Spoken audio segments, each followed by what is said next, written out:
guys, hi, it's Amanda. Welcome back to my channel. I hope you're having a great day today.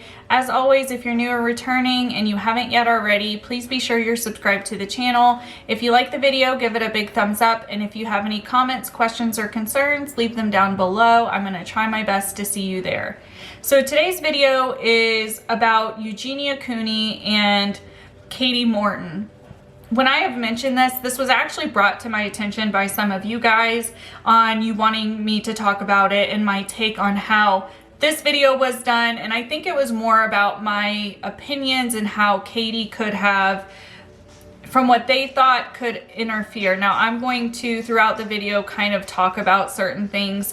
I do want to start off by saying I am not nearly as qualified as Kati Morton. She far outweighs me in her education and her certificates. She has a master's in clinical psychology. She is a licensed marriage and family counseling therapist. She's certified in dialectical and behavioral therapy, as well as a grief counselor. All of my certificates are dealing with children and investigating abuse and neglect of children. I do have my bachelor's in social work, but aside from that, she is definitely far more qualified. That doesn't necessarily mean that everybody practices on an equal playing field, and I'm not saying that she hasn't. In watching this and reflecting it to present time, I do see areas where Kati could have interfered and not interfered, but intervened and maybe held this as an actual therapy session, because it comes off as therapy-like vibes where Kati is actively listening. But if she was playing the role of a therapist, there are several parts during this video, which is only 26 minutes long, where I personally feel she could have addressed some of the thought processes that Eugenia was having, that to me, even in this moment when this was filmed a year ago, or at least uploaded a year ago, she could have changed some of her thought processes. And I'm going to talk about that. So when they start the video, they started off by kind of joking around and saying they had only met each other one other time, and it was at a playlist event. They kind of talk about that briefly, and then they start talking about leading up to the 5150, like the process that Eugenia went through on that day. They talk about how Kati talks to, I'm going to be looking down and referring to notes, I apologize. Kati talks about how she always encourages her audience to get help if they need help, and Eugenia said it's sometimes hard to reach out and get help, especially because she didn't think she needed help.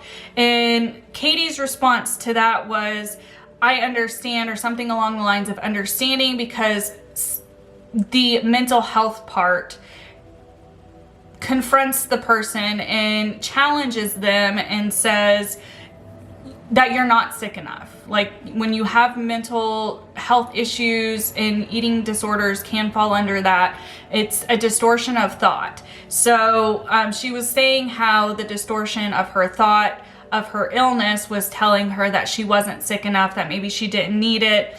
Very blanketed statements, Kati was saying. And Eugenia says she definitely felt that way. She felt that she wasn't sick enough when people would bring it to her, whether it was somebody online or like in passing, a friend or something like that.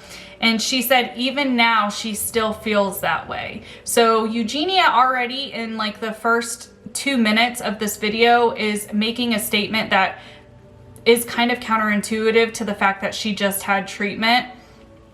And we'll talk about later at the end of the video, she mentions that she's not in ongoing therapy, and I think that is concerning. So then they go on and talk about how the process started. Eugenia says how she had just had a conversation with her mom, and her mom was kind of alluding that she had concerns. Eugenia never discloses exactly what the concerns were that her mom had. Eugenia also never says eating disorder during this whole video. She never flat out says that that's what she was struggling with. She definitely hints at it and agrees with Kati when Kati makes those statements, but Eugenia herself still, even after going through treatment, was unable to say that that's what she had struggled with and was still struggling with. To me, that is a red flag that she was still in the early phases of working on recovery, and if she wasn't willing to state it, then maybe in combination with later finding out she wasn't in ongoing therapy, I think she was probably already regressing. That is my personal opinion from watching this and seeing how things have played out over the past year. She said that her mom occasionally would bring up concerns over the previous couple of years about concerns, and Eugenia would always just brush it off, not think that she was serious. And then finally,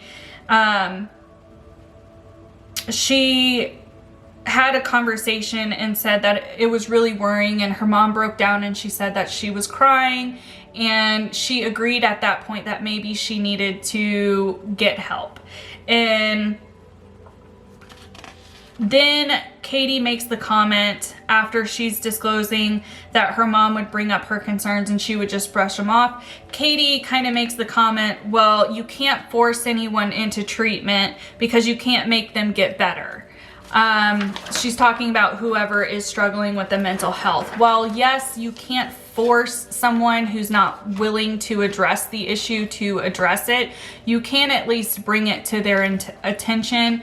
And I think it's counterintuitive for Kati as a professional to, this early in this kind of conversation, be almost saying, yeah, you're definitely right. It was kind of wrong for people to bring their concerns to you, because if you didn't want the help, you weren't going to get the help. I mean, I've worked as a probation officer. Oftentimes, clients would not want to get into treatment, but it was a part of what the judge tells them to do. Does that mean the treatment is going to stick? No, but it can for some. And sometimes it does. It does take that person, whoever is in active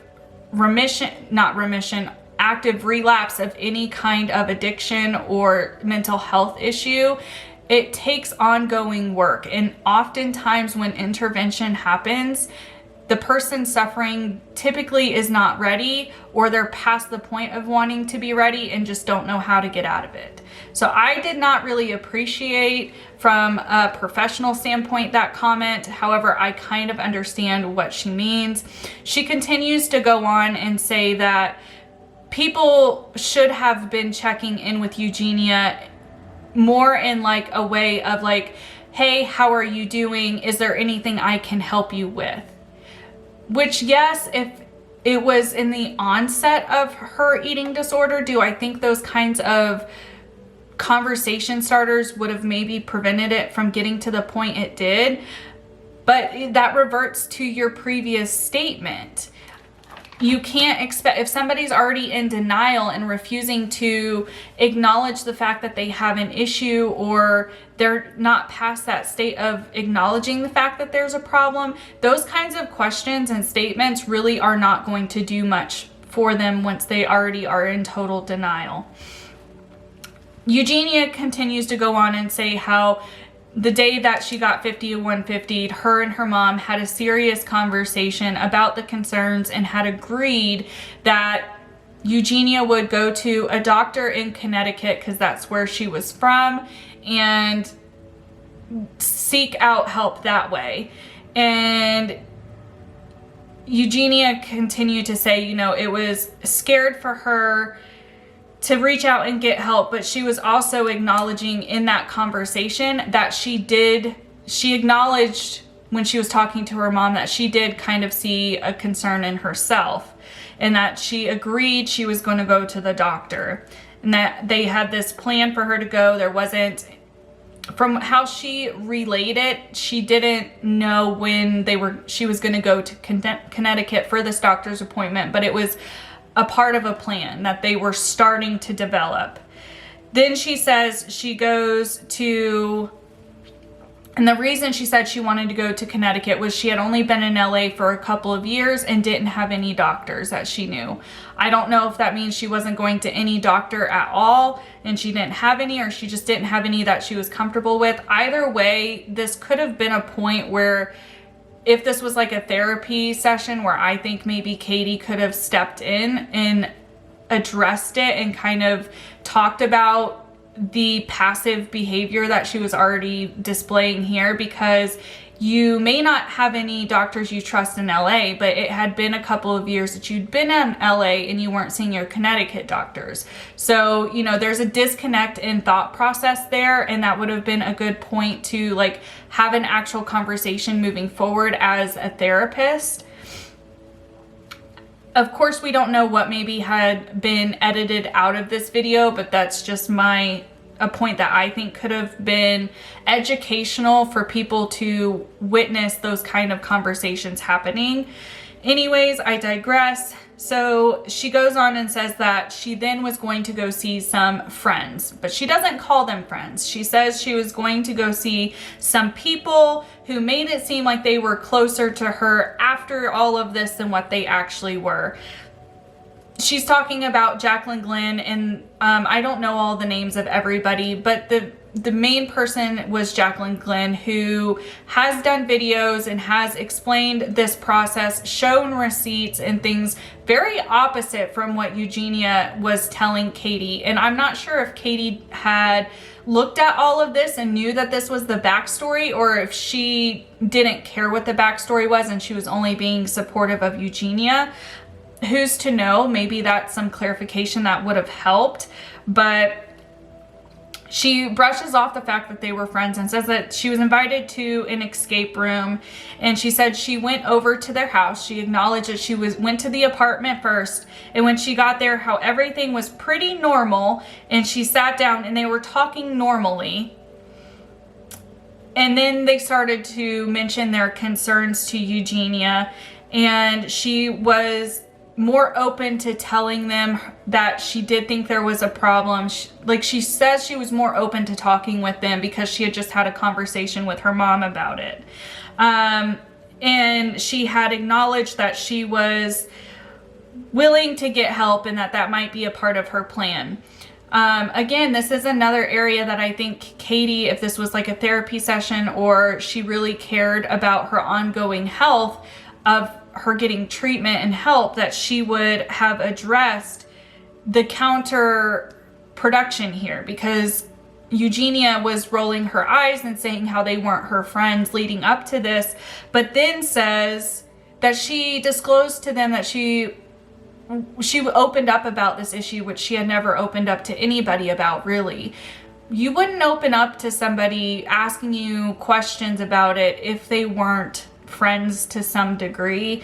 I feel like that's something she could have acknowledged, because by her not acknowledging that and not publicly having Eugenia, you know, she pretty much lied and contradicted herself in front of Kati, and Kati could have done her therapy work and had Eugenia make this connection, because I genuinely think with the mental illness that she has, that she distorts her thought processes and her thinking, and she does probably believe that these people were not her friends. And she talks about later how she feels betrayed, and we'll get there. She says that it was the first time any of these people, friends, had brought this concern, which she continues to refer to it as their concern. She never talks about her weight or it being an eating disorder. Like I said, she overskirts it, which is something I think Kati should have addressed, and I'm hoping she did off of camera, because it's super concerning that she is fresh out of a treatment. And yes, I understand it's an ongoing process. Just because you go through treatment doesn't mean you're cured. It's an ongoing thing. I understand that. But if she's still not willing to acknowledge it, but she's going to sit and perform on camera that she is better, Kati should have done some intervention, I think.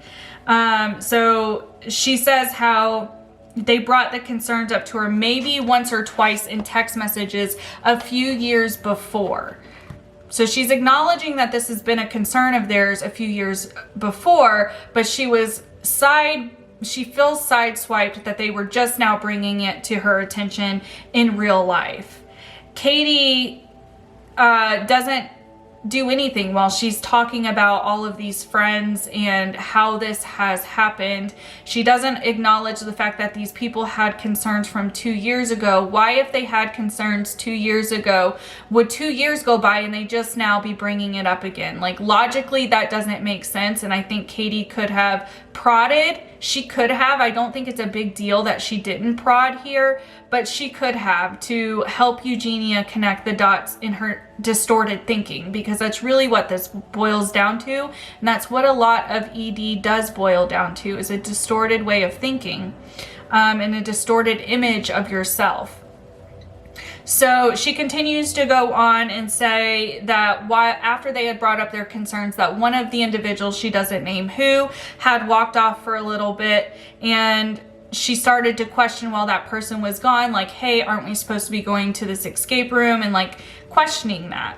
The first question, this is when Kati asks her first question, and her first question is, oh, you were at someone's house. So was she not actively listening earlier when Eugenia had set up the stage that she went to the apartment first? I think that could have just been a therapy. It is something that therapists do to ensure that they're listening and let the person know that they're actively listening by acknowledging something in a question format. So it reassures that individual to continue talking, that yes, you are listening, you're just clarifying. It could have been a tactic like that, which makes me think, like, was this supposed to kind of appear to be some therapy session with a creator about this issue? But if so, I'm seeing all of these areas where she could have invoked what I can guarantee she knows how to do, because I know how to do it and I don't have her credentials. Okay, to move on, Eugenia says, then 2 ladies came in with the one person who had walked off. She said she didn't know who they were, but she thinks that they were social workers or that they worked for a mental health company. I find it hard to believe that as an adult, after all of this happened, you still don't know who those individuals were. Is it impossible? No, but I find that a little bit unlikely. Kati steps in and she says, she explains, like, the people who came were in a scenario like if her mom said she was worried about her and she said not to be, and her mom persisted that she needed to get help because of her safety, that her mom could call law enforcement, or what she refers to as the PET team, which I guess in California is referred to as the psychological evaluation team, PET team, PET team. In different states, they're called different things. In Florida and here in Utah, it's not referred to as the PE team, it's the mobile crisis team. And they respond to any crisis within 24 hours. They're typically utilized in mental health psychiatric situations. Moving on from that, these 2 individuals come in and they ask her, Eugenia, if she's willing to talk to them in private or if she wants to talk with them in front of people. Kati asks a clarifying question and asks, did they tell you what was going on, or what they were there for? Eugenia does not really acknowledge that or address that. Throughout the whole thing, this whole part leading up to these people talking to her, she talks about how she didn't know who they were, how she was confused, but she did talk to the people and she talked to them in private. She said after she talked to them in private, she was feeling betrayed going into the conversation. She didn't want her friends there. She just said that she felt betrayed by the people she was with. Well, if you feel betrayed, it's probably because you had some sense of loyalty or honesty with those people. Therefore, they were probably friends. Again, another situation which could have been addressed. It's not a huge deal that it was or was not. She says she felt betrayed and she went ahead and talked to them even though she still didn't know what was going on. Mind you, Eugenia is an adult at this point. She very clearly, like, I can almost guarantee these individuals told Eugenia her credentials and what their job was. It's almost mandated anytime you have any kind of mental health crisis that you are addressing who you are, why you're there, what you're there for. So I can imagine they probably did. Maybe she doesn't remember. But she says she still doesn't know what's going on. They sat her down and started talking to her. She says she did start telling them stuff. They were asking about her weight. And she said that she didn't want to say that because she didn't want to trigger people. And Kati supported that and said, absolutely not. Don't tell numbers. Don't be triggering. I can understand where that protection level for anyone who may be watching could have been in place by her not allowing that term to be said. I also kind of think that this was a way that Eugenia was deflecting and not wanting to acknowledge, especially on a video, how much she weighed, how light she had probably been. And Kati was kind of enabling her by not having her say. I hope offline that they had those kinds of conversations, because Kati is a professional. It would honestly be detrimental if what we saw on camera was all the conversation that was had, because Kati is a professional. I know that, you know that, and Eugenia knows that. So if Eugenia sits down and has a conversation with a professional who is licensed to have therapy sessions, and they are not willing to acknowledge and like have therapy like conversations, I would have concerns.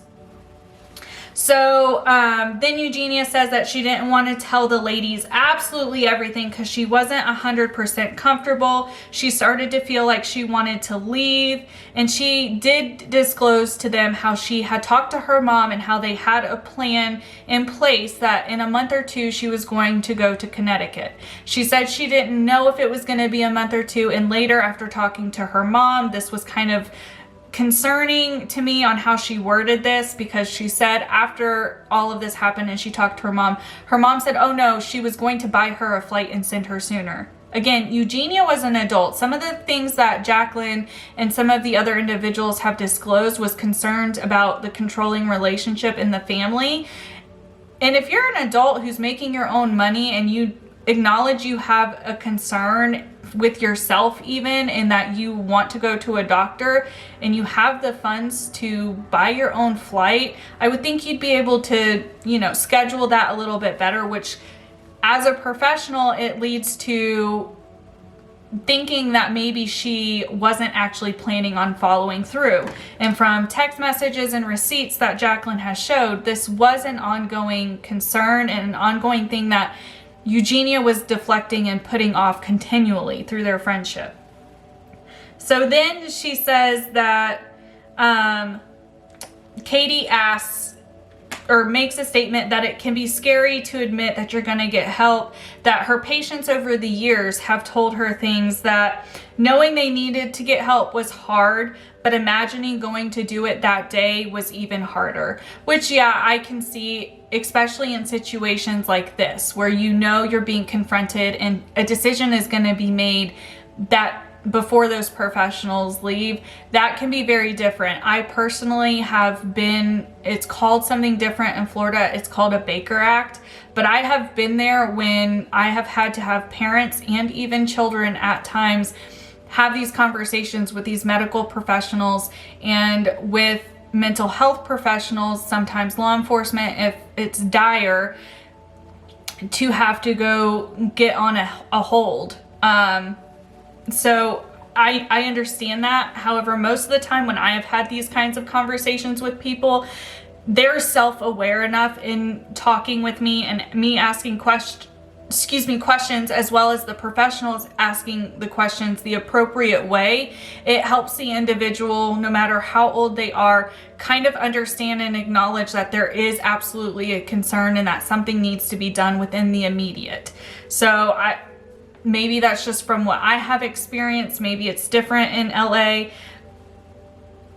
But I didn't like how, you know, it's kind of, she's kind of pushing it off onto the professionals. Eugenia goes on to say that after she had talked with the professionals, that they allowed her quote unquote friends to come in and they started to express their concerns that she had already known about, as well as concerns about her family that she said she didn't know about, how her mom was maybe abusive in the way of enabling her. And some of the concerns that the friends mentioned were totally sidebar in her opinion. And she talks about how her friends had never addressed these concerns with her face to face before, that all of the concerns had been from 2 years ago via text, that she didn't feel that they still had a concern. So the fact that all of this was happening made no sense. Again, I feel like this is where Kati could have really stepped in and, like,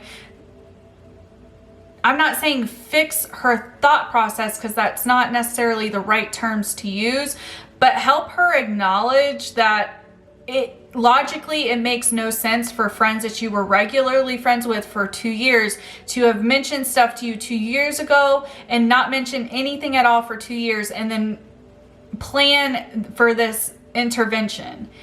Logically, that makes no sense. And as a professional, she absolutely would know that. And the fact that she's just letting this thought process continue on and not breaking it and, like, kind of at least trying to have Eugenia think of it of a different way is a little, like, questionable to me. But Kati says, she doesn't acknowledge any of these inconsistencies. Like I said, she's continued to not acknowledge. She says, she tries to reassure Eugenia and saying speaking openly and vulnerable is hard. I think that was it was a good point in the story of what Eugenia was saying, to say, yeah, what you were doing, you were being vulnerable, you were telling people that you didn't know what you were experiencing. And I think it was also double-sided that Kati didn't want her to shut down in telling the story with her, so she was kind of encouraging her in real time to continue talking, because this was one of the only times that Eugenia talked about it openly in a public forum. She also goes on to say, Kati goes on to say and makes the comment that her friends should have taken this stance of, I'm concerned, how can I help, I care about you. That is what a professional does. You cannot expect any Joe Schmo friend to know to have those kind of conversations or that kind of invoking conversation. That's a therapy tactic. In addition, what if they did ask that and Eugenia said something and they didn't know how to move forward with the conversation because they're not trained? I get where she's coming from, that people should maybe have not confronted her, but leading up to this point, the friends had, from what they have told on their own videos and to their platforms, they had been bringing these concerns up to Eugenia. She just has continually pushed them off. So I wasn't a huge fan of how that was kind of pushed on to these people. It's almost like Kati was kind of agreeing with Eugenia that what had happened was not something that should have happened. Through none of this does Kati actually, she talks about eating disorder and that, like, that's what Eugenia had, but she doesn't talk about the benefit at all that this had, because had Eugenia not had done this, she would not have gotten help at all. She claims she would have, but at the end of the video, she says she's gone through treatment, she's done everything, but she is not continuing counseling. And it's a year from when this was loaded, and now we see not getting ongoing treatment, not getting ongoing counseling has not benefited Eugenia. She is back to where she was before this incident happened, if not even in a more vulnerable position because she's older. So let's continue on with the video, breaking down the video and what happened. Eugenia says how she was confused because they hadn't talked to her in person again. She's just reiterating that, and that she felt that since there were 4 of them and one of her, the professionals, weren't going to listen to her, that her word meant nothing. And Kati is just sitting there acknowledging, like, yeah. She is not intervening and saying there is a possibility, or questioning her or asking her, is there not a possibility that some of the things that you said were concerning enough for them to be concerned? Because a professional, she was an adult at this point. She could think cognitively. She could have a conversation. The professionals would have weighed in on what she was saying. Do the friends help and support if they were already having concerns from what she was saying? Absolutely. But the friends are not going to be the determining factor on if someone is 5150'd or not. And Kati Morton would have absolutely known that, and the fact that she didn't address that and it come to that head on really bothers me. Eugenia goes on and says that the professionals told her that they needed to make a decision and that they went outside to do whatever they had to do. Again, Kati could have intervened and provided some education to everybody that yes, those professionals probably did go outside to staff what information they had gathered with most likely a supervisor to determine if a 5150 needed to be enacted, because typically, I don't know in California, and I probably should have looked, typically if it's an adult and they're not willing, you have to have a judge's signature or you have to have law enforcement there. You have to have some kind of official who is acknowledged by mental health professionals and law enforcement officials that you can in fact take somebody without consent. And that also means that they had to have had a conversation at some point in time with Eugenia. Will you do this voluntarily? And if not, this is what's going to happen. I've seen those conversations happen in real time in front of me. It's not, maybe in California it's done without any kind of information of a cognitive adult knowing what is going on. I find that very highly unlikely. And Kati does not like really inform or take the ability to educate her audience with all of this, and that's where my frustration with her is, because she's clearly qualified, and where she has chances to educate and inform, she doesn't seem to take them, from even what I know. So let's continue to move on. As the Eugenia kind of backtracks and says that she had asked and told them like if she could just call her doctor in Connecticut and make an appointment and go then, would they allow her to go? Professionally, I would say that that wouldn't matter. If I was one of those mental health professionals and I had seen Eugenia in the state she was in, that she vocalized that she knew she had a concern, but it was a future thing for her to want to get help, you have no way to hold her accountable to that. Even if she calls and makes an appointment, it doesn't mean that she's actually going to go without an actual like written safety plan or written plan moving forward that she would sign and she'd be held to. There would be no way to ensure that she would actually follow through with getting the help. So I mean, I've seen that go both ways. So then she says that the professionals come back in and say that they had come to a decision and that she had to go with them and she didn't know where she was going. She said she got put in restraints and was told she was being 5150'd.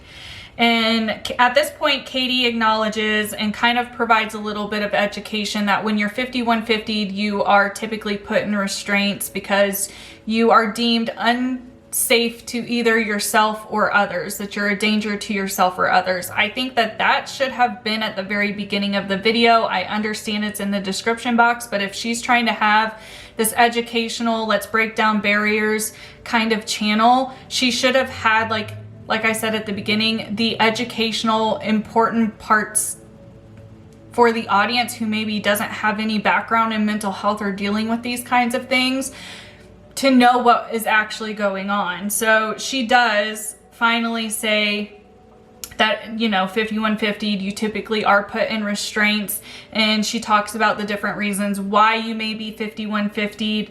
I think that depends on what state you're in, on the level of restraints that you're put in, because you can be in Florida anyways, you can be Baker acted, meaning you are going without your consent, but they will not always restrain you. They will, if you're unwilling but you're not fighting them and you're being compliant, they won't put restraints on you, but that could be different state to state. Eugenia mentions how one of the professionals in the EMS, so in the ambulance, kind of made comments to her that they hope she's gonna be okay when she gets there, that it seemed like she was kind of taken advantage of. Kati supports that. And she says, yeah, it's kind of like you got bamboozled. That is a huge problem to me. Like, Kati could have chosen a different way to encourage Eugenia to continue talking and telling her story, because to me, that statement there is her saying as a professional that she didn't see any concerns, nothing leading up to this was a concern.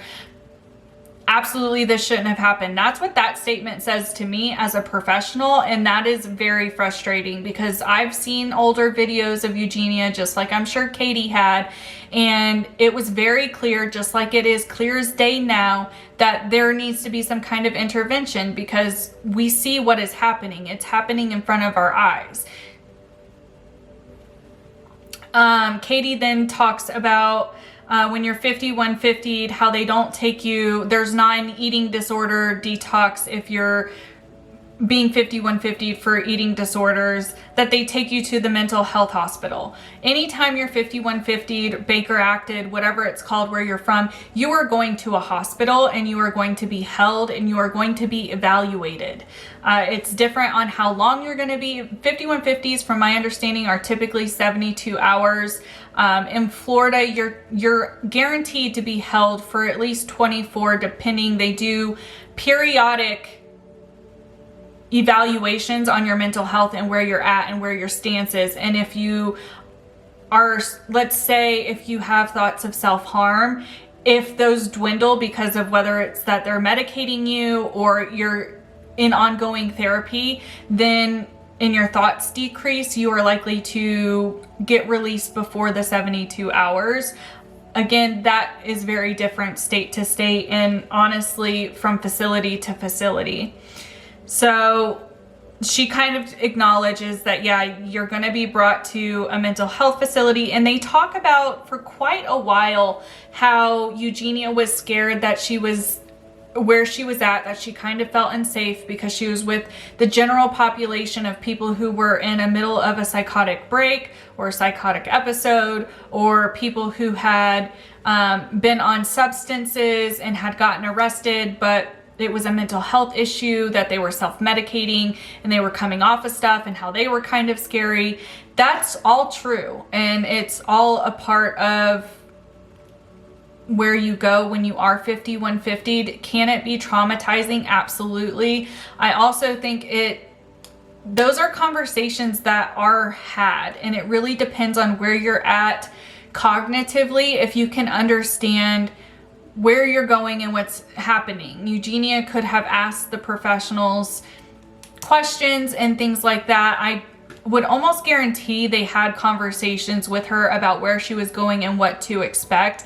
And the fact that Kati didn't ask her any of those clarifying questions, or at least none that ended up in the video, is a little bit like raises my eyebrow as another professional who has seen patients get 5150'd and Baker acted before, because it's almost like she's allowing this.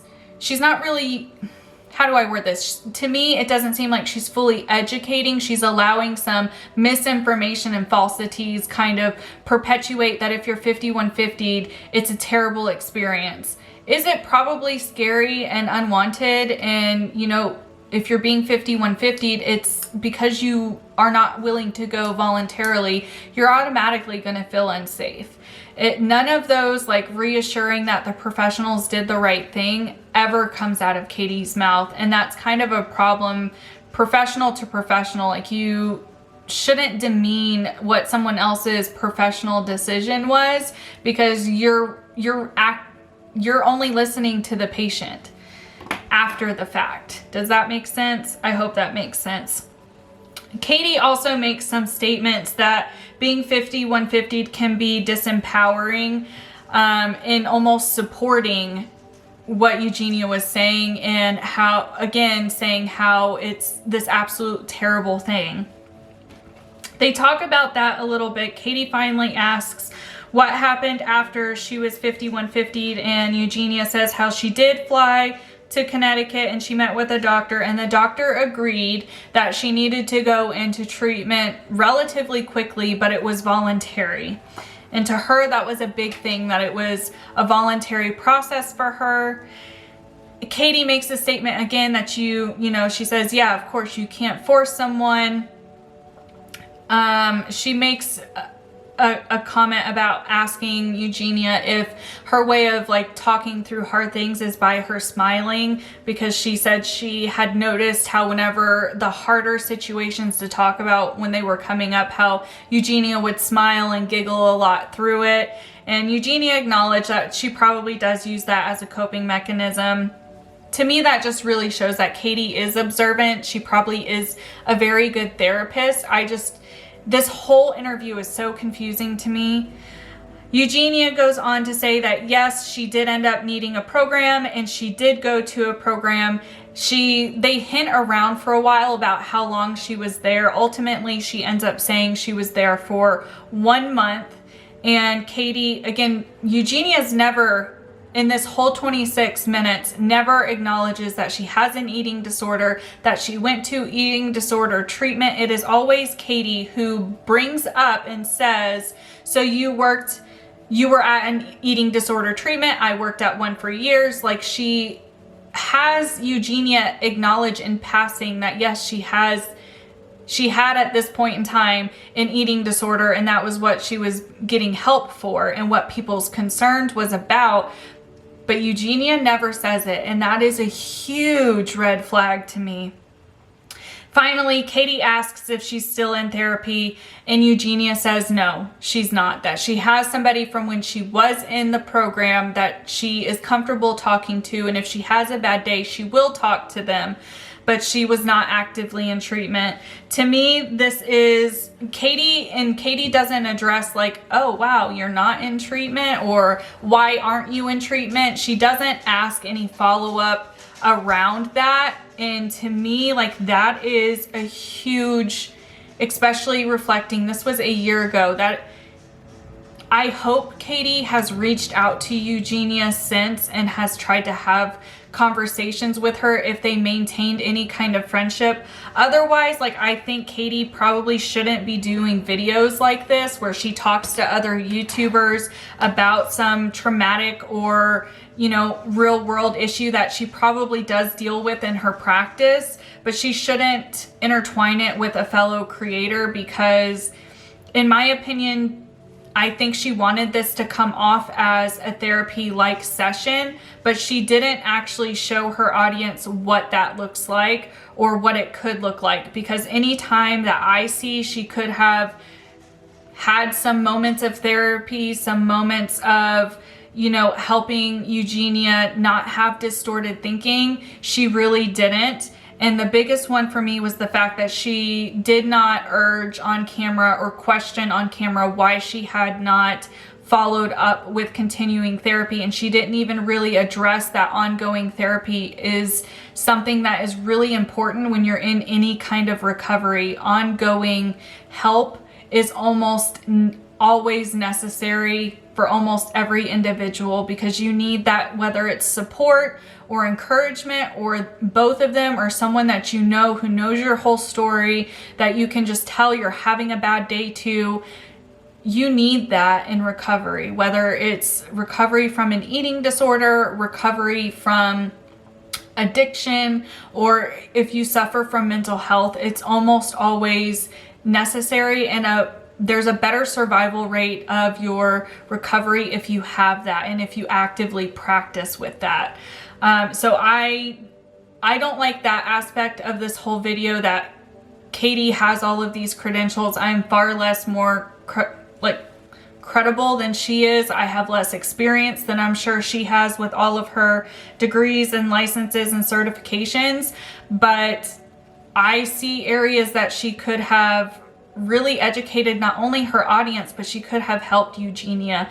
And I hope current day, since she has had this conversation and she is a professional, that she has reached out to Eugenia and her parents and at least acknowledged those conversations that she said her friends should be having, that she has had with Eugenia. Because we have watched her over the last year go into a relapse. And I personally, these are my personal opinions at this point, I think Eugenia only got help because these people made her get help. I don't think if she was ever 5150 that she ever would have gotten the help, because her history, her behaviors before that all lead to that she wouldn't have. And currently we see the same thing going on that was going on before she was 5150'd. We see her giggling, her laughing it off, her ignoring it, her not really facing it head on. But she continues to put herself on camera, and she continues to put herself in that negative environment, because as a person, it has to be very, very trying and very hard on her to constantly have people asking her about this issue, and she refuses to acknowledge it and address it head on. And it makes it very, very hard, especially within the last few months when there was a different influencer who was open about their eating disorder and how they were trying to recover and how they unfortunately lost their life. I would think that Eugenia would maybe take that as a learning experience along with everything else and try to be better, and at least acknowledge that she was trying to be better rather than continuing to put it off. And at this point, I would have concerns for her parents. She's an adult. She hasn't been found incompetent, so her parents are kind of limited as to what they can do. But if they were genuinely concerned, if anyone in her household was genuinely concerned, then they should enact, personally, what I think they should enact, her going under another evaluation. Does that mean that she should have emergency services like last time, like the PET team? Not necessarily, but them holding her hand and like encouraging her to go and speak to somebody is better than nothing. And it seems that her mom's opinion of her and her mom's feelings about her, she holds very dear, from when she said when her mom brought it up to her before and she was upset and she felt very bad about that. I would think that if her mom would have these conversations and like say, I will go with you, like have that supportive dialogue, then Eugenia may be willing to get help. Maybe not. I mean, we're not in that household, but what we see online is very concerning. And when you combine to what was happening just before this video was loaded and then that video being loaded, it is hard to reflect back that that was literally a year ago that that video was posted, and she had just finished treatment and was in recovery, or saying she was in recovery. So guys, these are all my opinions. Please let me know your opinions down below. If you want any follow-up, I was really just trying to focus on this particular video. There is a lot more information around this instance. I don't want to talk about Eugenia and what she is experiencing in a bad way. If I'm going to talk about her at all moving forward, please understand it will try to be from an educational standpoint. At this point, we have to come to terms that no matter what kind of comments you send Eugenia, what kind of messages you may send her about your concerns, I don't think she cares. I wouldn't imagine. I've seen too many things go on with other creators who have tried to get involved with this previous instance. I only think the people who can intervene for her now is herself and her family. So she's a hard topic to talk about, and it can be triggering to people, and I definitely understand that. So you guys let me know if it's something you want me to talk about, and if so, what that may be. But those are wrapping up my thoughts for now. Until next time, I hope you have a good day, evening, or night, wherever you are. Bye, guys.